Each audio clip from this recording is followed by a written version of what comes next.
મરી માતાના ખાંચામાં જર્જરિત બિલ્ડિંગનો ભાગ ધરાશાયી, આડેધડ પાર્કિંગે ફાયર ફાઇટરોના માર્ગમાં સર્જ્યા અવરોધ।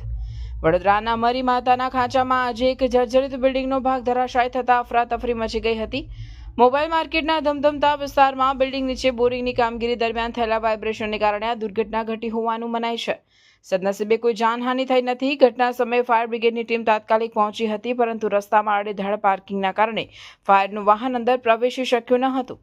વેપારીઓની આ બેદરકારીને લીધે બચાવ કામગીરીમાં અવરોધ સર્જાયો હતો। અંતે ફાયર વિભાગે બિલ્ડિંગના રહીશોને સુરક્ષિત બહાર કાઢ્યા હતા અને વીજ વિભાગને જાણ કરી આગળની કાર્યવાહી હાથ ધરી હતી। આ ઘટનાએ સાંકડા વિસ્તારોમાં પાર્કિંગની ગંભીર સમસ્યા ખડી શરૂ કરી છે। મધ્યવર્તી સ્કૂલની સામે અમને કોલ મળ્યો કે ભાઈ એક દિવાલ પડી ગઈ છે। અમે વિધિન સેકન્ડમાં અહીંયા પહોંચી ગયેલા અને જોયું તો દિવાલનો એક ભાગ પડી ગયેલો હતો। અમે ઉપર જે માણસો રહેતા હતા એમને નીચે ઉતારી દીધેલા છે। કોઈ જાનહાનિ થયેલી નથી। બજાર મેન બજાર છે, કાલ ઉઠીને અહીંયા કંઈ આગ બાગ લાગી, વાહન અંદર આવવાની હોય જગ્યા નહીં, એની તમે કોઈ આગળ જાણ કરી? એને નિર્ભયતાવાળા અને જીબીને અમે બહુ એ કરી દીધેલા છે। એમને હવે નિર્ભયતાવાળા જે આવીને જે ડિસિઝન લેશે એના ઉપર। શું નામ? વિશાલ શિંદે, જમાદાર, દાંડિયા બજાર।